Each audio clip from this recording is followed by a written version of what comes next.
এই লোকেশনে তো মনে হয় স্যার আপনাদের অর্ডার। আরে থ্যাংক ইউ। আরে সে তো তুমি। কি ব্যাপার শাকিল, তুমি এখানে? আরে শাকিল, কি হইছে? ও তোমার পার্সেল আসছে, তোমার জন্য আমি একটা মোবাইল অর্ডার দিছিলাম। কি ব্যাপার, মনিও চলে এসেছে দেখি। কি ব্যাপার, ম্যাডাম শাকিলের নাম ধরে কেন রাখলো? আমার জন্য ফোন অর্ডার করছিলা? হ্যাঁ, তোমার জন্যই। তুমি অনেক দিন ধরে বলতেছিলে তোমার একটা ফোন লাগবে, এই জন্য আমার বোনাসের টাকা দিয়ে তোমাকে একটা ফোন গিফট করলাম। কি, শাকিলকে ফোন গিফট করলো? ও তাই? হ্যাঁ তাই। ম্যাডাম আপনি স্যারকে অনেক ভালোবাসেন তাই না? এই জন্যই স্যারের ছোটখাটো শখগুলা পূরণ করার চেষ্টা করেন।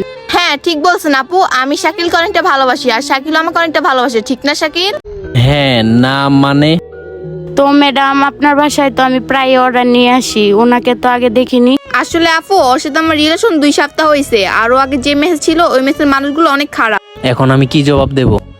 কি বললেন আপু, মেসে থাকতো? হ্যাঁ, ও আগে যে মেসে ছিল ওই মেসের মানুষগুলো অনেক খারাপ ছিল, ওকে দিয়ে খারাপ কাজ করানোর চেষ্টা করছে, এই জন্য ওকে আমার কাছে নিয়ে আসছি। ও আচ্ছা, আপনাদের পার্সোনাল ব্যাপারে আমি নাক গলাতে চাই না, আমার পেমেন্টটা। হ্যাঁ অবশ্যই, আপনারা আমার থেকে 1800 টাকা পাইতেন আর এই 200 টাকা আপনার বকশিস, এই নেন।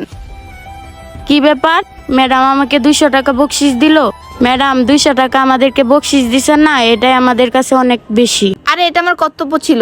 আর যাই হোক আপু, এই 200 টাকা দিয়ে আপনি কি করবেন? সত্যি কথা বলতে ম্যাডাম, আমাকে কেউ যদি কিছু টাকা বকশিস দিত তাহলে আমি আমার হাজবেন্ডের জন্য গিফট কিনে নিয়ে যেতাম, কারণ উনি তো কোনো কাজকর্ম করে না। ও আচ্ছা, আপনি আপনার হাজবেন্ডের জন্য উপহার কিনতেন, তো আজকে আপনার হাজবেন্ডের জন্য আপনি কি কিনবেন? না, আজকের পর থেকে আমি তার জন্য কোনো উপহার কিনে নিয়ে যাব না কোনোদিন। কেন? সে তো এসব কি বলতেছে? সত্যি কথা বলতে ম্যাডাম, ও আজকের পর থেকে আমার কাছে আর থাকবে না। ও ওর মনের মতো মানুষ পাওয়া গেছে, কিছুদিন পর আমাদের ডিভোর্স হয়ে যাবে। কি ডিভোর্স দিয়ে দিবে? কি বললেন আপু, ডিভোর্স দিবেন মানে? হ্যাঁ ম্যাডাম, ডিভোর্স দিব তাকে আমি। কিন্তু কি কারণে আপনি আপনার হাজবেন্ডকে ডিভোর্স দিবেন? সত্যি বলতে ম্যাডাম, আমি একটা গরিব ঘরের মেয়ে, ওর শখ আহ্লাদ আমি পূরণ করতে পারি না। এখন যার কাছে গেছে উনি ওর সব শখ আহ্লাদ পূরণ করতে পারবে। আমি চাই ও ভালো থাকুক, সুখে থাকুক। আপু, আমি এখন বেতন পাই 15,000 টাকা, আর এখনো যার সাথে রিলেশন করে আপনাদের মতো বড় লোকের মেয়ে। সত্যি কথা বলতে আপু, এতক্ষণ আপনার সাথে কথা বলে আমি যা বুঝতে পারলাম, আপনি অনেক ভালো একটা মেয়ে, আর যে আপনাকে ছেড়ে চলে গেছে সে কখনো সুখী হবে না অন্য একটা মেয়ের সাথে। মনি এসব কি বলতেছে?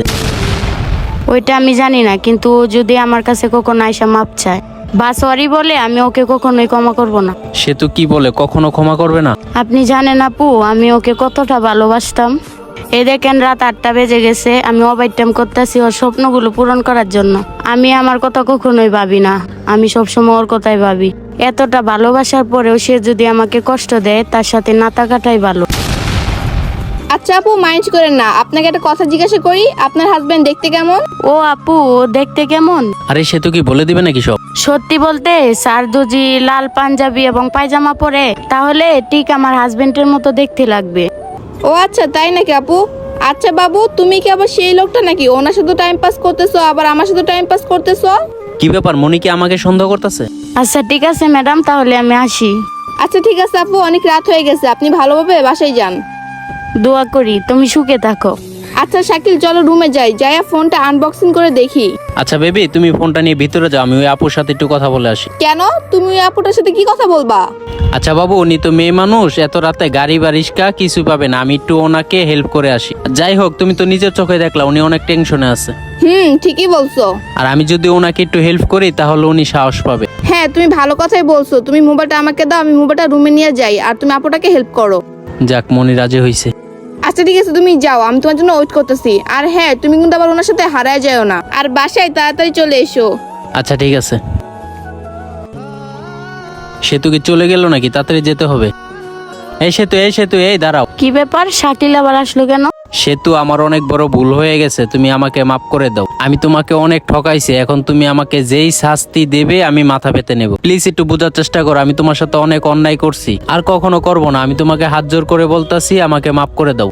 শাকিল, তুমি উপরে শুনো নাই, তুমি আমাকে সরি বলো বা হাত জোর করো, আমি তোমাকে কখনোই ক্ষমা করব না। তুমি তো ভালো করেই জানো আমি একজন গরিব ঘরের মেয়ে, আমি তোমার জন্য কি না করার চেষ্টা করছি। সত্যি কথা বলতে, তুমি যখনই যেটা চাইছো তখনই ওইটা দেওয়ার চেষ্টা করছি, আর তুমি কি না সে আমাকে ঠকাইলা। তাহলে এখন মনে হচ্ছে তোমার কোনো স্বপ্ন আমি পূরণ করতে পারিনি। আর তুমি তোমার শখের নারী তো পেয়ে গেছো। শাকিল, তুমি বরং ওর কাছেই থাকো, তাহলে তুমিও হ্যাপি আমিও হ্যাপি। সে তো আমি তোমাকে প্রমিস করতেছি আজকের পর থেকে আর আমার অন্যায় দেখবা না।